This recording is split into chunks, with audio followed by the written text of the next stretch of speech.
말씀은 사도행전 10장 24절부터 35절입니다. 주보에 기록이 되어 있습니다. 주보 4페이지 보시면 거기 있습니다. 4페이지 다 보시길 바랍니다. 24절부터 35절입니다. 이튿날 가이사랴에 들어가니 고넬료가 그의 친척과 가까운 친구들을 모아 기다리더니 마침 베드로가 들어올 때에 고넬료가 맞아 발 앞에 엎드려 절하니 베드로가 일으켜 이르되 일어서라 나도 사람이라 하고 더불어 말하며 들어가 여러 사람이 모인 것을 보고 이르되 유대인으로서 이방인과 교제하며 가까이 하는 것이 위법인 줄은 너희도 알거니와 하나님께서 내게 지시하사 아무도 속되다 하거나 깨끗하지 않다 하지 말라 하시기로 부름을 사양하지 아니하고 왔노라. 묻노니 무슨 일로 나를 불렀느냐. 고넬료가 이르되 내가 나흘 전 이맘때까지 내 집에서 제9시 기도를 하는데 갑자기 한 사람이 빛난 옷을 입고 내 앞에 서서 말하되 고넬료야 하나님이 내 기도를 들으시고 내 구제를 기억하셨으니 사람을 요바에 보내어 베드로라는 시몬을 청하라. 그가 바닷가 무두장이 시몬의 집에 유숙하느니라 하시기로 내가 곧 당신에게 사람을 보내었는데 오셨으니 잘하였나이다. 이제 우리는 주께서 당신에게 명하신 모든 것을 듣고자 하여 다 하나님 앞에 있나이다. 베드로가 입을 열어 말하되 내가 참으로 하나님은 사람의 의무를 보지 아니하시고 각 나라 중 하나님을 경외하며 의를 행하는 사람은 다 받으신 줄을 깨달았도다. 아멘. 예, 마스크를 쓰니까 조금 좀 답답한데요. 제가 11월 10일일 때 감사에 대해서 설교를 하면서 설교 내용 중에서 잘못 말씀드린 것이 있어서 교정합니다. 누가복음 12장에 보면 한 부자라고 성경은 기록되어 있는데 어리석은 부자입니다. 우리가 쉽게 아는 어리석은 부자인데 제가 설명하기를 부자 청년으로 그렇게 말씀드린 것 같습니다. 교정합니다. 그리고 지구 온도에 대해서 말씀을 드리면서 지구 온도를 1.5도, 2도 계속 그렇게 강조를 했는데 1.5도가 뭐고 2도가 뭔가 그렇게 의심을 가질 것 같아서 더 부연 설명을 합니다. 지금 지구 평균 온도가 15도라고 합니다. 15도.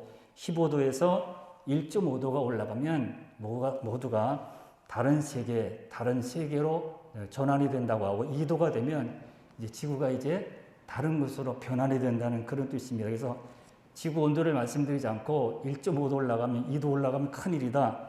그렇게 말씀드려서 앞뒤가 안 맞는 것 같다. 그래서 부연 설명을 해드렸습니다. 자, 오늘 말씀으로 돌아옵니다. 오늘은 깨달음에 대해서 그래서 깨달아야 합니다. 이렇게 제목을 정해드렸는데 깨달음에 대해서 말씀을 드리려고 합니다. 사람이 깨닫지 못하면 이것은 참 애매합니다. 깨달음은 매우 중요합니다. 깨닫는 순간 그 일에 대해서 의미가 더욱 커지기 때문에 알고 모르고 깨닫고 깨닫지 못하고 이것은 중요합니다. 깨달음은 아는 것이 아닙니다. 아는 것과 깨닫는 것은 다릅니다. 사전에 보면 깨달음을 이렇게 해석을 해놓았습니다. 제대로 모르고 있던 사물의 본질이나 진리 따위의 숨은 참뜻을 비로소 제대로 이해할 수 있게 된다. 이것이 깨달음입니다. 사람은 깨닫지 못해서 불행해집니다. 모르니까 그렇죠. 재산이 많아서 행복한 것이 아닙니다. 내게 주신 축복을 깨닫지 못하니까 나는 부족해. 저 사람은 왜 저렇게 행복하고 나는 왜 이럴까? 불행합니다. 시련을 만났다 해도 불행한 것이 아닙니다. 사람이 사는 일에는 환난도 당하고요. 넘어짐도 많이 당하고 병원에도 입원합니다. 그 불행한 것이 아닙니다. 그러나 깨닫지 못하는 것은 불행입니다. 깨달아야 감사가 있고 감사하는 만큼 사람은 행복해집니다. 깨닫지 못하기 때문에 은혜를 받지 못하는 겁니다. 설교의 말씀을 들었습니다. 오늘이나 주일낮이나 또 오후나 하나님께 이렇게 예배 때 말씀을 듣습니다. 은혜 받았다는 것은 뭡니까? 무슨 뜻입니까? 깨달았다는 것이죠. 말씀을 통해서 설교를 통해서 깨달았다는 것입니다. 은혜를 받고 받지 못하는 것은 깨달음의 문제입니다. 마태복음 15장에 보면 32절부터 38절에서 예수님께서 4,000명을 먹이시는 이적을 베풀어 주셨습니다. 그러나 제자들은 이 사건의 깊은 의미를 몰랐습니다. 제자들이 호수 건너편으로 가면서 잊어버리고 빵을 가지고 오지 않았습니다. 예수님이 제자들에게 너희는 바리새인과 사두개인들의 누룩을 조심하라 그렇게 말씀합니다. 제자들은 이 말을 듣고 서로 의논하기를 야야야 우리가 빵을 가지고 오지 않았기 때문에 예수님이 저렇게 말씀하신 거야. 누룩을 조심하라는 것이니까 또 빵 가져왔어? 안 가져왔지? 안 가져왔어. 그래서 수군거렸습니다. 예수님이 모르시겠습니까? 수군거리는 것을 아시고 이렇게 말씀합니다. 믿음이 적은 사람들아 왜 빵이 없다고 서로 의논하느냐? 아직도 너희는 깨닫지도 기억하지도 못하느냐? 빵 5개로 5,000명이 먹고 몇 광주리를 거두었으며 빵 7개로 4,000명이 먹고 몇 광주리를 거두었느냐? 내가 빵에 대하여 말하는 것이 아니라 이것을 깨닫지 못하느냐? 너희는 바리새인들과 사두개인들의 누룩을 조심하라 이렇게 말합니다. 그 제자들은 예수님이 빵이 아니라 바리새인들과 사두개인들의 가르침을 조심하라고 말씀하신 것을 깨달았습니다. 늦게 깨달은 것이죠. 여러분, 주님께서 이 이적을 통해서 말씀하고자 하신 것이 뭡니까?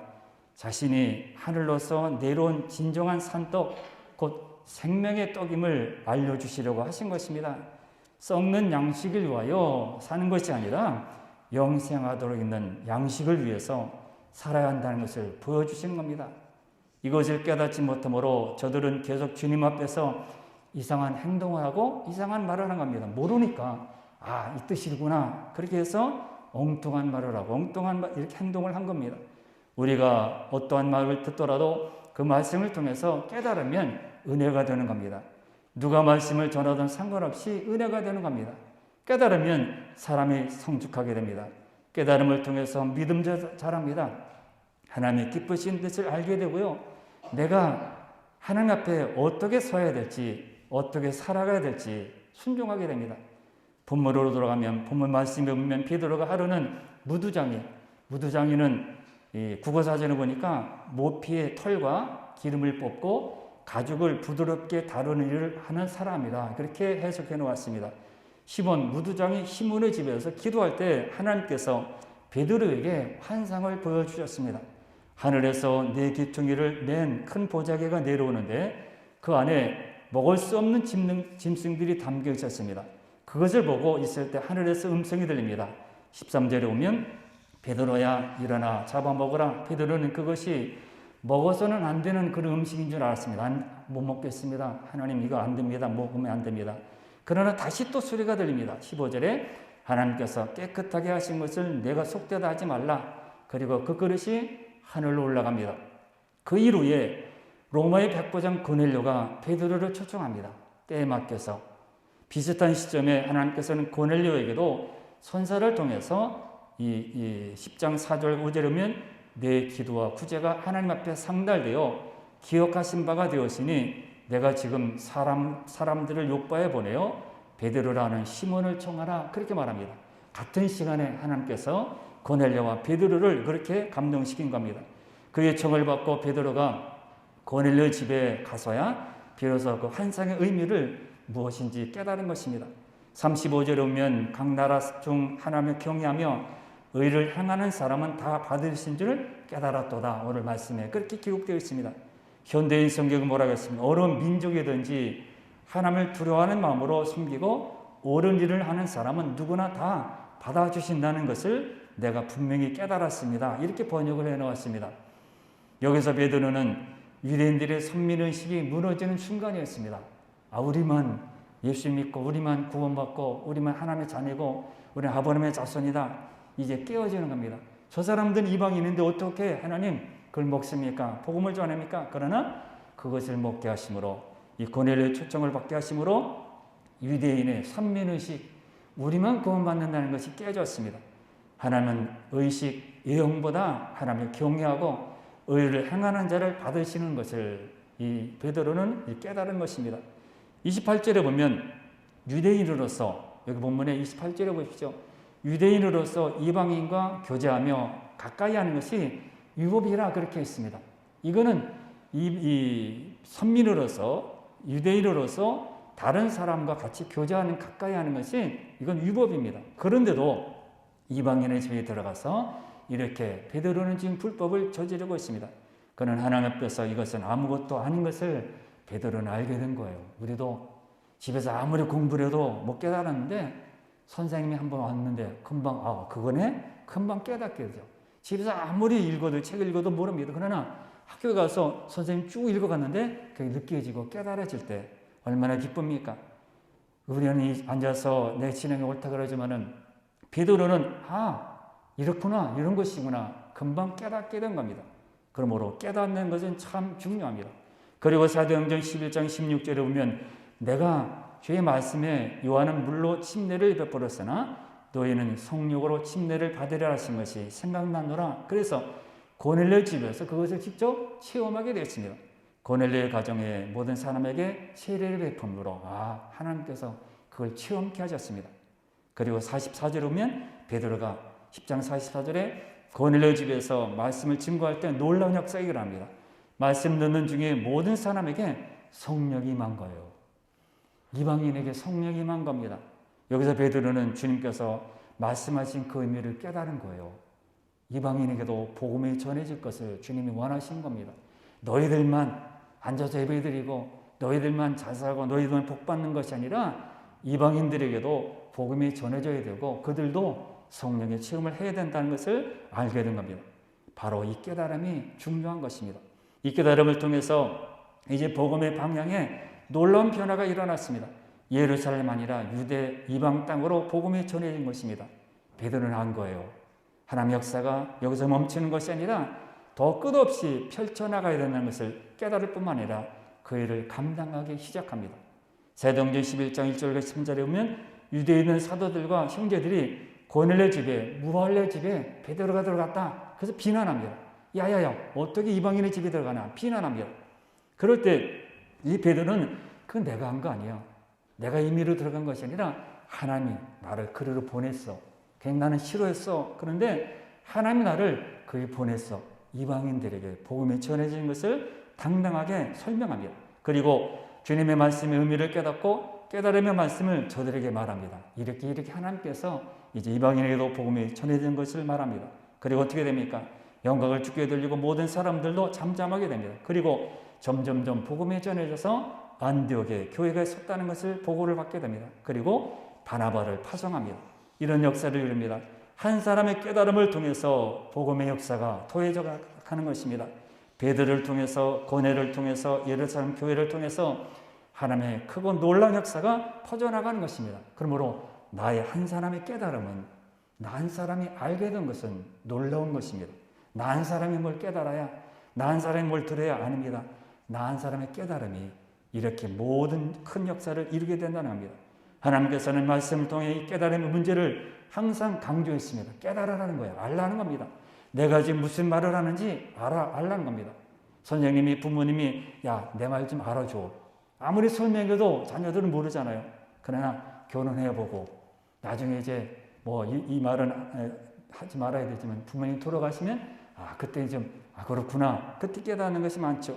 예수님께서도 깨닫지 못하는 무리들에 대해서 참으로 안타까워하셨습니다. 깨닫지 못할 때 진리 안에 들어올 수 없어요. 깨닫지 못할 때 하나님의 은혜를 온전히 누리지 못하는 겁니다. 하나님의 은혜가 얼마나 놀랍습니까? 코로나19 때문에 그렇지만은 여러분 1년 동안 생각해 보면요. 하나님의 은혜가 얼마나 놀랍죠. 그렇죠? 글로 쓰려고 하고 아니면 책으로 쓴다고 해도 엄청나게 많을 거예요. 난 없는데? 없으면 아무것도 우리는 멈추게 되겠죠. 그러나 놀랍어요. 하나님의 은혜로 일구로 이렇게 우리는 멈춰 있지만은 그날 하나님의 은혜를 우리에게 생각하면 그 모든 것에 있어서 우리는 끊임없이 감사할 수 있습니다. 우리는 깨달아야 합니다. 그래서 시편 49편 20절에 존귀하나 깨닫지 못하는 사람은 멸망하는 짐승 같도다. 아주 극단적인 표현을 했습니다. 짐승이라는 겁니다. 짐승 되기 싫죠? 사람이 낫죠? 짐승이 뭘 좋습니까? 이것을 세번역으로 이렇게 번역해 놓았습니다. 사람이 제 아무리 위대하다 해도 깨달음이 없으니 멸망할 짐승과 같다. 그렇게 번역해 놨습니다. 짐승이라는 겁니다. 깨닫지 못하면 짐승이래요. 내놓으라는 겁니다.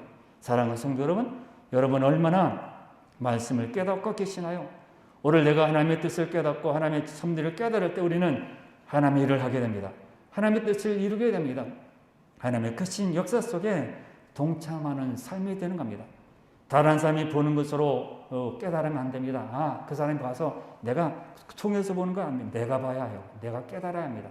내가 보고 기뻐해야 되죠. 다른 사람이 아무리 간증하고 다른 사람이 뭐 미국 갔다 오고 호주 갔다 오고 유럽 갔다 왔다 아무리 그걸 뭐 합니까? 그렇죠, 권사님? 내가 갔다 와야 되죠.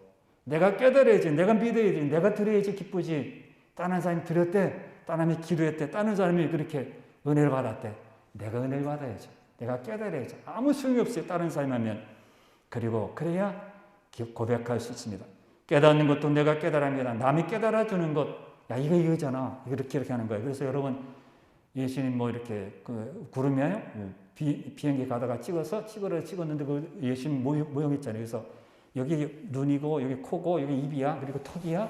아무리 가르쳐줘도 모르겠는데 아무리 가르쳐서 모르죠? 내가 모르면 모르는 거예요. 다른 사람 여기가 눈이고 여기가 코고 여기가 입이야. 내가 깨닫지 못하면 사람이 설명해도요. 예수님의 얼굴이 떠오르지 않습니다. 깨닫지 못하면 그렇습니다. 그러면 무엇으로 깨닫습니까? 성령께서 깨닫게 해주셔야 합니다. 깨달으면 내가 깨달았지만 깨달음의 주체는 하나님이에요. 내가 깨닫는 것이 아닙니다. 하나님 나에게 깨닫게 해주신 거예요. 아, 무릎을 탁 치면서 그거구나. 말씀 읽으면서도 탁 치면서 하나님 나를 사랑하시는군요. 하나님 나에게 이렇게 은혜를 베푸시는군요. 오늘 본문 베드로를 보세요. 베드로가 깨달았지만 하나님께서 성령을 통하여 깨닫게 해주셨습니다. 깨달음은 인간이 훈련을 통해서 얻을 수 있는 것이 아닙니다. 훈련을 열심히 해서 교육을 받아서 무슨 프로그램 좋아요. 체제를 바꾸는 거 좋습니다. 그러나 그 훈련으로 되는 것이 아닙니다. 하나님의 선물이에요. 하나님 나에게 이렇게 선물로 깨닫게 해주실 때 알 수 있습니다. 성경은 깨달음은 하나님께로 오는 것이라 말씀합니다. 시편 119편에 보면 지금 구절이 참 제일 길죠? 깨닫게 하소서 이 표현이 7번 나옵니다. 깨달은 것이 중요하기 때문에 그렇게 기도한 겁니다. 시편 119편은 저자가 누군지 모릅니다. 그런데 시인은 7번이나 이것을 기도합니다. 하나님께서 깨닫게 해주셔야 한다는 것이기 때문에 중요하기 때문에 그렇게 기도합니다. 현대인 성경으로 읽어드리면 119편 27절 보면 나에게 주의 교훈의 가르침을 깨닫게 하소서. 그러면 내가 주의 놀라운 일을 묵상하겠습니다. 73절에 보면 주께서 나를 만들어 세우셨으니 이제 주의 법을 세울 수 있도록 깨닫는 마음을 나에게 주소서. 125절에 나는 주의 종입니다. 나에게 통치력을 주셔서 주의 법을 깨달아 알게 하소서. 130절에 주의 말씀을 해석하면 어리석은 자도 깨달을 수 있습니다. 144절 주의 법은 언제나 공정합니다. 나에게 깨달음을 주셔서 내가 살게 하소서. 169절에 여호와여 나의 기도에 귀를 기울이시고 주의 말씀대로 나에게 깨달음을 주셔서 7번이나 그렇게 기도합니다. 깨닫는 것이 중요하게 이렇게 기도하고 있습니다. 또 성경의 사무엘서 3장에 보면 사무엘이 엘리 밑에서 여호와를 섬기고 있을 때였습니다. 그때는 언제입니까? 여호와의 말씀이 듣기가 매우 힘들었고 환상을 보는 일도 거의 없었습니다. 잠잠했습니다. 그러다 어느 날 밤 눈이 어두워서 잘 보지 못하는 엘리는 자기 방에 가서 누웠고 사무엘은 법궤가 있는 여호와의 성전에 누웠습니다. 그때 여호와께서 사무엘아 사무엘아 부르십니다. 사무엘은 엘리 제사장이 부르는 줄 알고 빨리 뛰어가서 예 내가 여기 있습니다. 그렇게 엘리에게 달려가서 이렇게 부르셨습니까? 내가 여기 왔다고 말했습니다. 그러나 엘리는 내가 너를 부르지 않았다. 돌아가서 자리에 누워라. 그리고 사무엘은 다시 잠자리에 들어갔습니다. 또 여호와께서 다시 부릅니다. 사무엘아 부르십니다. 그래서 사무엘이 일어나 다시 엘리에게 가서 나를 부르셨습니까? 내가 여기 왔습니다. 그러자 엘리는 아니다. 내가 너를 부르지 않았다. 가서 자거라. 이때까지 사무엘은 하나님 여호와를 알지 못했고 그분의 말씀을 들어본 적이 없었습니다. 여호와께서 세 번째 사무엘을 부르셨습니다.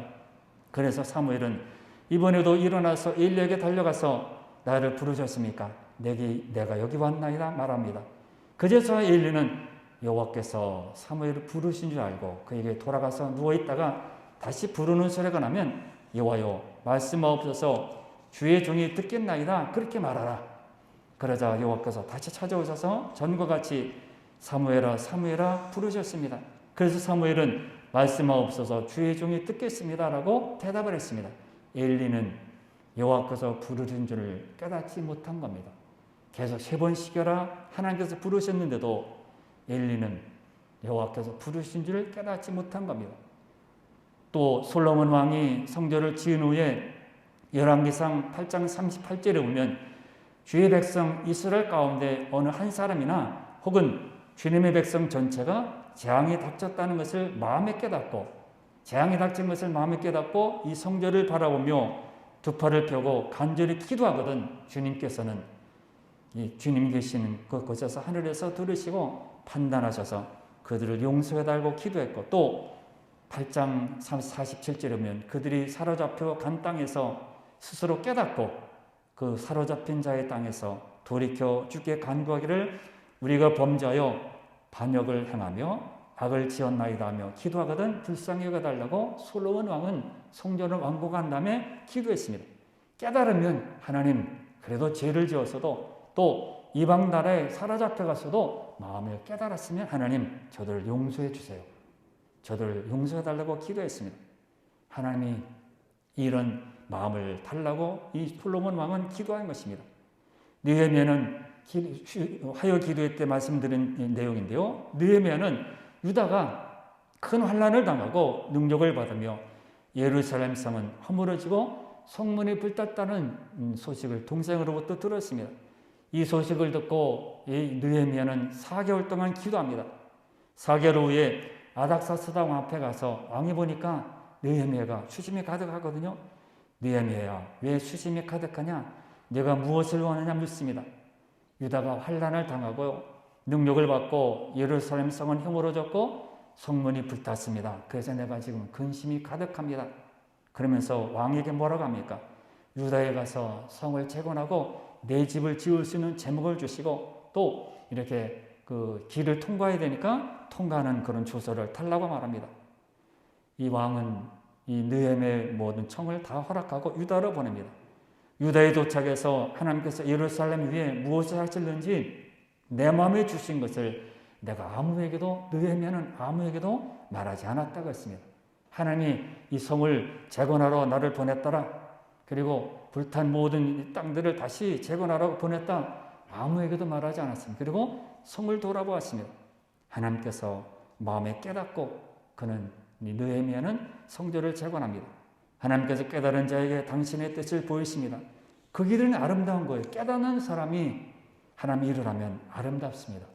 하나님께서 원하시는 뜻은 깨우쳐 주셔야만 알 수 있는 거예요.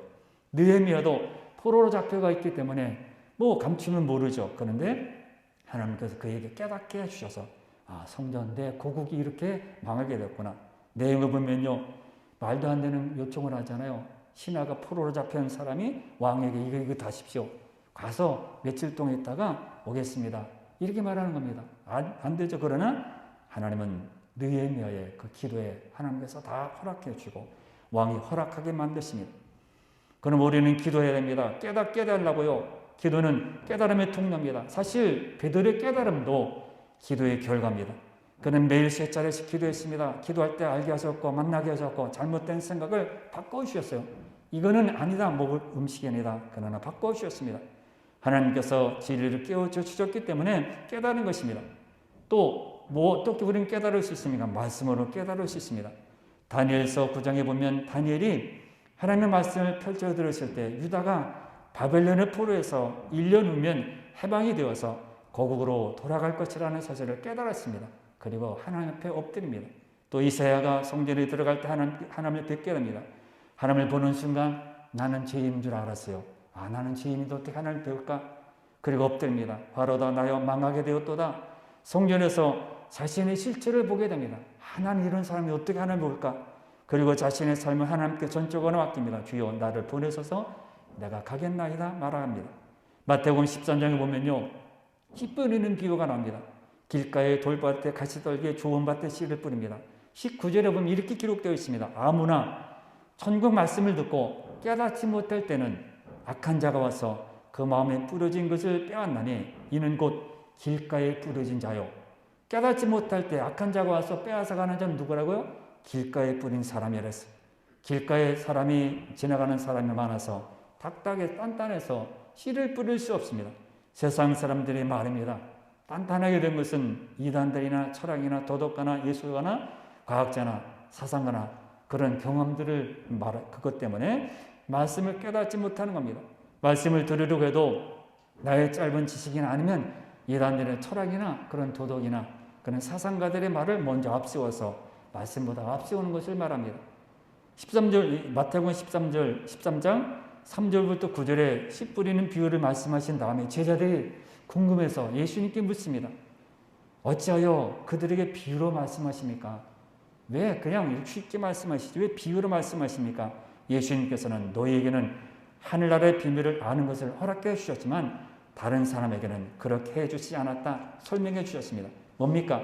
내가 그들에게 비유로 말하는 이유는 그들이 보아도 보지 못하고 들어도 듣지도 못하고 깨닫지도 못하기 때문이다. 이사야 6장 9절로 10절 말씀을 인용하면서 너희가 듣기는 들어도 깨닫지 못하고 보기는 보아도 알지 못할 것이다. 이것을 예수님이 인용하면서 그들이 모든 것을 보여줘도 안 믿는다는 거죠. 이 백성의 마음이 무디어지고 귀가 먹고 눈이 감기어 있고 이는 그들 하여금 눈으로 보지 못하게 하고 귀로 듣지 못하게 하고 마음으로 깨닫지 못하게 하고 돌아서지 못하게 하여 내가 그들을 고쳐주지 아니라는 것이다. 그러나 너의 눈은 지금도 보고 있으니 복이 있는 것이다. 제자들에게 너의 귀는 지금 듣고 있으니 복이 있도다. 제자들에게 말했습니다. 다른 사람은 하나님께서는 깨닫지 못하니까 아무리 보여주고 아무리 알려주고 아무리 이렇게 만져주게 해도 이게 뭐야 도대체 뭐야 이게 무슨 은혜야 이것이 무슨 복이야 그러니까 하나님께서는 다 가리워 주셨대요. 그러나 제자들에게는 너희는 듣고 보고 있으니 얼마나 복이 있냐. 여러분 그런 생각을 해보셨습니까? 내가 말씀을 듣고 그 안에서 살아간다는 것 얼마나 행복합니까? 가끔씩 나는 자연인이다 그런 프로그램을 보면 정말 그런 사람 보면 이해가 되질 않아요. 어떻게 그냥 몇십 년 동안 1년도 아니더라고요. 20년, 30년, 40년, 50년 동안 산에 들어가서 그 가족을 모으고 갑자기 가족이 사라졌으니까 가져가서 깨닫는다고 다 뭐 토해낸다고 하고 돌을 닦는다고 하고 그런 사람 보면서 참 희한한 사람도 많구나. 그러면 뭡니까? 아무리 가서 산에 올라가서 50년 자연인이다 그래서 깨달으면 뭡니까? 허무하죠. 남는 게 뭐 있습니까? 돌을 닦는다고요? 돌을 아무리 닦아봐서 뭐 이렇게 무시하진 않지만은 그렇게 해서 돌을 닦는다고 하고 뭐 산에 올라가서 그럽니다. 그게 뭡니까? 뭐라고 얘기하고 뭐 이렇게 유명 말로 우리는 인용도 많이 하지만은 그러나 뭡니까? 허무하는 거예요. 인생은 말씀 안에 있지 않으면 내가 깨닫지 않으면요 다 인생은요 아무리 깨달아도 허무한 거예요. 내가 왜 헛살았구나. 내가 지금 80세를 헛살았구나. 그러나 여러분은 은혜 안에서 깨닫기 때문에 말씀을 듣고 진리 안에 있기 때문에 우리는 복 있는 자예요. 그 사람이 훌륭한 말을 해가지고 야 참 훌륭한 말을 했구나. 아닙니다. 인생은요 아무리 산에 올라가서 많이 80년 깨달아도 그건 허무해요. 인생은 아무것도 없어요. 내가 말씀을 듣고 깨달아야 정말 나는 복 있는 사람입니다. 여러분 정말 복 있는 사람이에요. 예수 믿는 거 주님을 따르는 것 정말 복 있는 사람입니다. 그들은 깨닫지 못하는 거 깨닫는다고 계속 이렇게 뭐 예식도 챙기고 뭐 이렇게 자산도 많아지고 그럽니다. 그러나 못 깨달아요. 무슨 뭐 비난하면 안 되니까 그만하겠습니다. 그러면 왜 깨달아야 합니까? 깨닫지 못하면 회개하지 못하기 때문입니다. 죄 때문에 망한다는 것을 깨닫지 못하기 때문에 회개가 안 되는 거예요. 죄를 깨닫지 못하면 회개가 없고 회개가 없으므로 변화가 없는 겁니다. 왜 평생 예수를 믿으면서 변화가 없을까요? 깨닫지 못하기 때문입니다. 깨닫지 못한 사람에게는 변화가 없습니다. 어떤 사람은 심지어 매를 그렇게 맞으면서도 깨닫지 못합니다. 얼마나 불쌍합니까? 엉뚱하지만 이런 생각을 한번 해봤어요. 가끔 해봤습니다. 엉뚱한 일입니다. 주일이 되면 많은 성도들이 와서 예배를 드립니다. 그리고 다 흩어져서 이제 자기 현장으로 돌아갑니다. 그런데 그 많은 성도 중에 정말 말씀을 믿고 그 말씀에 마음이 남아서 살아가는 사람이 몇 명일까? 저 사람 깨닫고 갔을까? 저 사람 말씀이 그렇게 들려줬는데 주일날 담임 목사 말씀을 듣고 이렇게 깨달았을까? 자신에게 적응을 했을까? 몇 명이 될까? 그것이 다였으면 좋고 그렇게 다 모두가 다 그렇게 되었으면 좋겠다 생각을 해봅니다. 그래서 기도도 그렇게 합니다. 하나님, 주일 예배에 온 모든 성도들에게 믿음으로 깨닫고 말씀이 마음에 들어와서 정말 자신에게 적용하는 그런 성도들이 되게 해달라고. 그래서 코로나19가 뿐만 아니라 그렇게 어려움이 와도 흔들리지 않으라고 기도를 합니다. 예배 말씀이 분리되고 말씀과 삶이 분리되고 있습니다. 주일마다 예배는 드리고 있지만은 그 마음에 하나님의 말씀이 있을까? 그렇게 한번 엉뚱한 생각 아닌지 모르지만은 그런 생각을 한번 해봅니다. 순종은요, 말씀이 깨달아질 때 온전히 순종할 수 있어요. 그 사람이 싫어서 우리는 순종할 때가 참 많습니다. 갑질을 하기 때문에 저 사람이 높으니까 에이 그냥 내가 뭐 한번 죽으면 되지 뭐 그래서 순종할 때가 너무너무 많아요. 사장이기 때문에 팀장이기 때문에 하면 높은 사람이기 때문에 에이 내가 여기 있으려면 붙어 있으려면 그냥 하기 싫어도 해야 합니다. 이게 억지 순종이죠. 그러나 말씀이 내 안에 깨달아지면 그는 누가 높아도 낮아도 순종할 수 있는 순종은 그게 순종이에요. 우리는 순종한다고 하고 뭐 30년 동안 순종했다고 하지만 말씀이 깨달아지지 않으면요 온전한 순종이 안 돼요. 내가 그냥 살아가기 때문에 내가 돈을 필요하기 때문에 그냥 따르는 것이지 온전한 순종은요 말씀이 깨달아져야 온전히 순종할 수 있습니다. 이해가 됩니까? 말씀이 내가 깨달아지지 않으면 온전히 순종이 안 돼요. 그냥 내가 하는 거죠. 그냥 그리고 깨달아져야 됩니다. 직분도 마찬가지입니다. 말씀이 아멘이 될 때 온전히 이 직분을 감당할 수 있지. 말씀이 내 안에 있지 않으면 살아있지 않아요. 그래서 말씀 읽으라고 하고 말씀 우리가 깨달아야 한다고 우리는 기도합니다. 직분 이제 내년에 8월 15일이면 직분자가 임직을 받습니다. 직분을 감당할 때도 우리는 기도 제목이 직분을 감당하게 해주세요. 그렇게 기도 제목이 됩니다. 무시하는 건 아닙니다. 말씀이 아멘이 되고 주일날 말씀 들을 때 그 말씀이 아멘이 될 때 온전히 감당할 수가 있는 겁니다. 이거는 높은 거 낮은 거 상관없습니다. 권찰이도 괜찮고 집사도 괜찮습니다. 깨닫지 못하면 한 주간의 모든 생활에서 믿음으로 살아갈 수 없어요. 왜요? 말씀이 마음에 없기 때문이죠. 두 번째 이유는 왜 깨달아야 합니까? 감사를 못하기 때문에. 예수님 십자가 은혜, 예수님의 사랑, 구원, 인도, 도우심, 함께하심 깨달은 사람만이 할 수 있어요. 하나님께 영광을 돌릴 수 있습니다. 하나님의 물질을 주셔서 그동안 먹고 산 것, 이렇게 건강하게 오늘까지 살아온 것, 하나님의 은혜라는 것을 우리는 깨닫지 못하면 우리는 감사를 할 수 없어요. 왜 부모에게 효도하지 않습니까? 모르니까, 은혜를 모르니까. 나중에 돌아가서 그래서 한번 인터넷에 찾아봤어요. 작년이 아니라 2009년 9월 9일에 애자라는 영화가 방영됐습니다. 보신 분이 계세요?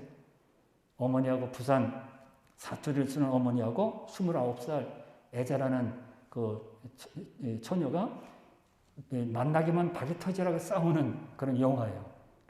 저는 안 봤는데요. 보니까 부산 사투리를 해가지고 박이 터지라고 싸웁니다. 오빠는 오빠니까 유학 보내고 자기 유학 보내달라고 그렇게 애자가 이렇게 얘기해도 보내주지 않고 만나기만 한 싸웁니다. 그래서 거기 인터넷에 보니까 9가지 부모 앞에 효도하지 못한 9가지가 있더라고요. 보면 내가 상처받은 말을 하지 말아야 된다. 가슴에 못 박는 말은 하지 말아야 된다. 더 많이 챙겨줘야 되고 고맙다, 미안하다, 사랑한다 말하지 못했고 좋은 선물을 해주지 못했고 함께하는 시간을 갖지 못했고 부모님과 여행을 떠나지 못했고 이렇게 후회하는 부모님이 돌아가시고 후회하는 그 영화를 빗대어서 누가 8가지를 뽑아놨더라고요. 우리는 은혜를 모르니까 그냥 박이 터지라고 엄마 만나면 그냥 싸우는 거예요. 영화지만은 보신 분들 계시겠죠. 영화지만은 정말 마음이 와닿습니다. 부모의 은혜를 모르니까 효도하지 못하는 겁니다. 왜 사람 노릇 못합니까? 깨닫지 못하기 때문입니다. 왜 사람들이 그렇게 믿음으로 살지 못합니까? 깨닫지 못하기 때문입니다. 욥기 32장 9절에 보면 어른이라도 지혜롭거나 노인이라도 정의를 깨닫는 것이 아니니라 그렇게 말합니다. 어른이 되면 깨닫느니라 이렇게 성경에 기록되어 있으면 얼마나 좋겠어요. 나이가 들면 직분을 받으면 당연히 깨닫는 것이라 이렇게 성경에 기록되면 얼마나 좋겠어요. 어른이라도 지혜롭거나 노인이라도 정의를 깨닫는 것이 아니래요. 어른이 된다고 해서 다 깨닫고 다 알고 이치를 알고 인생의 모든 경험을 다 알고 그렇게 말할 수 있는 사람이 안 된다. 어르신이 되었지만 철이 안 난 사람, 철이 덜 든 사람이 많다는 거죠. 노인이 되었다고 해서 다 깨닫는 것이 아니래요. 다 높아진다고 해서 다 깨닫는 것이 아니랍니다. 깨닫는 것은 하나님의 은혜로 되는 겁니다. 깨닫지 못한 사람은 하나님 앞에 감사할 줄 모릅니다. 하나님을 기쁘시게 드릴 수도 없어요. 그래서 깨달아야 합니다. 세 번째, 왜 깨달아야 합니까? 우리는 사명 때문입니다. 내 사명이 뭔지 그를 하기 위해서, 내 충성하기 위해서 깨달아야 합니다. 누가복음 12장, 아까 예배 전에 말씀드린 것처럼 12장은 한 부자가 나옵니다. 부자 청년이 아니라 한 부자입니다. 밭에 소출이 풍성해서 곡식을 쌓아둘 것이 없자 곡식을 크게 짓고 쌓아두었습니다. 그는 평생 먹어도 남으니 이제는 땀 흘려 고생할 필요도 없고 얼마나 좋아요. 즐기면서 살면 되겠다 생각합니다. 그때 하나님께서 뭐라고 합니까? 어리석은 자요. 그리고 말합니다. 갑자기 어리석은 자요. 오늘 밤에 내 영혼을 도로 찾으리니 그러면 내 준비한 것이 누구의 것이 되겠느냐 하셨으니 자기를 위하여 재물을 쌓아두고 하나님께 대하여 부유하지 못한 자가 이와 같으니라. 그렇게 말씀하셨습니다. 부자는 많은 재물을 열심히 쌓아놓기만 했고 자기를 위해 목공하시며 살 생각만 했습니다. 그래서 자기를 위하여 쌓아두기만 했지 하나님께 대하여서는 부유치 못한 사람이라. 예수님이 이 사람을 어리석다고 말씀했습니다. 부자가 된 것을 깨닫지 못하고 그냥 놀고 먹으면 되겠구나. 내가 평생 이제 먹을 것이 있으니 우리는 그냥 놀면서 먹으면 되겠구나. 하나님께서는 아니라는 것입니다. 내 사명이 분명히 있다는 거예요. 깨닫지 못하면 우리의 사명이 무엇인지 모릅니다. 우리는 각자의 사명들이 있습니다. 하나님 나에게 주신 그런 사명들이 다 있어요. 목회자만 사명이 있는 것이 아니라 우리 모든 사람에게는 구원해야 될 사명이 있고 또 우리가 직분을 감당해야 될 그런 사명이 있고 먼저 믿는 사람들에게 먼저 믿는 사람으로서 안 믿는 사람에게 본을 보여야 되는 그런 사명들이 다 있습니다. 그냥 주어진 것이 없습니다. 사명을 다하기 위해서 깨달아야 됩니다. 깨닫지 못하면요 그걸 못합니다. 그러므로 우리는 모이면 왜 저러지? 그럽니다. 모르니까요. 사명을 잘 감당을 못하는 것이죠. 직분이 높아진다고 해서 사명을 다하고 우리는 직분만 높아지면 된다고 합니다. 그렇지 않습니다. 말씀을 마칩니다. 시편 119편 33절부터 35절에 보면 이렇게 기도했습니다. 앞에서 아까 119편은 기록한 사람이 모른다고 했습니다. 가르치셔서 깨닫게 하여 주셔서 행하게 하셔서 이렇게 기도했습니다. 이는 우리가 기도해야 될 제목입니다. 먼저 119편 33절에 보면 여호와여 주의 법들을 나에게 가르치셔서 그러면 내가 평생 그것을 지키겠나이다. 그렇게 기도했습니다. 말씀은 주께서 가르쳐 주셔야 알 수 있기 때문에 이렇게 기도한 겁니다. 말씀이 아무리 많이 들어도 수없이 요새 인터넷 유튜브에 얼마나 많습니까? 앉으면 가도 누우면서 예배 드릴 수 있고 들을 수 있습니다. 그러나 그것이 주님께서 가르쳐 주지 않으면 몰라요. 이것이다 저것이다 가르쳐줘도 모릅니다. 가르쳐줘야 됩니다. 모르면 행할 수 없기 때문이죠. 말씀을 많이 들어서 다 아는 것 같지만은 실제적으로는 모르는 상태일 수도 있다는 것입니다. 수없이 우리는 말씀을 듣죠. 그러나 다 아는 게 아니죠. 그리고 34절에 나로 하여금 깨닫게 하여 주셔서 첫 번째는 가르쳐 달라고 했고 두 번째는 깨닫게 해 주셔서 그러면 내가 주의 법에 순종하며 최선을 다해 그것을 지키겠습니다. 이렇게 시편지자는 기도했습니다. 주의 법을 깨달아야만 순종하며 최선을 다해 행할 수 있다는 것입니다. 깨닫지 못하면 순종이 안 되기 때문에 그리고 35절에 나로 하여금 주의 계명들의 길로 행하게 하셔서 내가 그것을 기뻐합니다. 이렇게 기록되어 있습니다.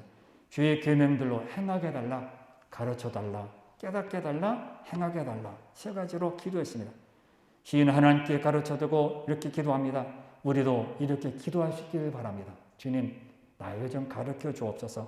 우린 결혼할 때도 좀 이렇게 잘 보살펴 주시고 가르쳐 주세요. 내가 가르침 받은 대로 잘하겠습니다. 그렇게 말하지 않습니까? 가르쳐 달라. 모르니까. 그리고 깨닫게 해달라. 행하게 해달라. 그렇게 기도했습니다. 세 가지입니다. 그냥 가르치는 것이 끝나고 깨닫는 것이 끝나고 하시나 행하게 해달라고, 그 일을 행하게 해달라고 시편 기자는 기도한 겁니다. 여러분은 어떤 기도를 하고 있습니까? 건강을 위해 기도하시나요? 아니면 자녀가 잘 되기를, 장래가 이제 이렇게 나이가 점점 들어가기 때문에 장래가 평안하게 기도하십니까? 그보다는 말씀을 들었을 때 깨닫는 은혜를 주옵소서. 이 기도는 여러분들이 되시기를 바랍니다. 기도하겠습니다. 하나님, 우리 모든 일에는 자연을 보여줘도, 복을 보여줘도, 모든 사랑을 보여줘도 우리는 이게 뭐야? 그럴 때가 참 많습니다. 왜 이렇게 비가 많이 오지? 왜 이렇게 화재가 많아? 왜 이렇게 사는 것이 힘들어? 그렇게 우리는 말할 때가 많습니다. 하나님께서는 그 모든 것들을 통하여 깨닫기를 원하시고, 자연을 보면서 깨닫기를 원하시고, 우리의 살아가는 인생의 모든 과정들을 통해서도 깨닫기를 원하시고, 우리 예배를 드리면서도 깨닫기를 원하시고, 하나님 먼저에게 생활의 모든 고난이 오고 환난이 닥칠 때에도 주님 깨닫기를 원하시는데, 우리는 도무지 우리는 알지 못하고 보여줘도 만져주게 해도 그것을 듣게 해도 깨닫지 못할 때가 참 많습니다. 하나님, 깨닫는 시간이 되게 하셔서 늘 말씀을 들을 때 우리가 그 안에서 함께 기도하고 주께서 원하시는 것이 무엇인지 항상 찾아 달려가는 믿음의 성도들 다 되게 하여 주옵소서. 아버지, 시편 기자가 기도했던 것처럼 주님 가르쳐 주셔서 내가 하나님 아버지 주의 말씀을 가르쳐 주지 않으면 알 수 없으니, 행할 수 없으니 주님 가르쳐 달라고 기도하고 그렇게 맡겼습니다. 또 하나님 깨닫게 해달라고 기도했습니다. 주님, 주의 법을 깨달지 못하면 순종할 수 없고 최선을 다할 수 없고 사명을 감당할 수 없기에 아버지 나에게 깨닫게 해 주옵소서. 어떤 말씀을 듣든지 자녀가 말을 하든지 모든 것을 아버지 나에게 주어진 취에서도 다 깨닫게 하셔서 늘 감사하게 해주시고 하나님께 영광을 돌리게 하여 주옵소서. 또한 계명을 행하게 하여 주옵소서. 하나님, 실천이 중요합니다. 내가 실행에 옮기지 못하고 내가 그것을 따르지 못한다면 이 모든 것, 지키는 이 모든 것, 깨닫는 것 아무 소용이 없습니다. 주님, 행하게 하여 주옵소서. 이 기도하는 성도들 되어서 하나님께서 아버지 인도하시고 사랑하시는 은혜를 받게 하여 주옵소서. 아버지, 우리는 한 해 동안 돌이켜보면서 정말 받은 은혜 너무 많습니다. 깨닫는 것도 참 많습니다. 그러나 그건 묻어버릴 때가 우리는 많습니다.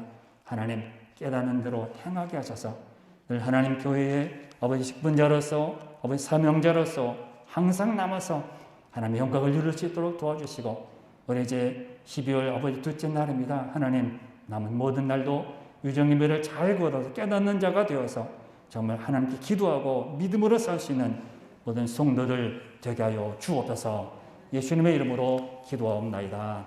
아멘. 주기도문으로 예배 마치겠습니다. 하늘에 계신 우리 아버지여, 이름이 거룩히 여김을 받으시오며 나라의 마옵시며 뜻이 하늘에서 이루어진 것 같이 땅에서도 이루어지이다. 오늘 우리에게 일용할 양식을 주옵시고 우리가 우리에게 지혜 준 자를 사하여 준 것 같이 우리 죄를 사하여 주옵시고 우리를 시험에 들게 하지 마옵시고 다만 악에서 구하옵소서. 대개 나라와 권세와 영광이 아버지께 영원히 있사옵나이다. 아멘.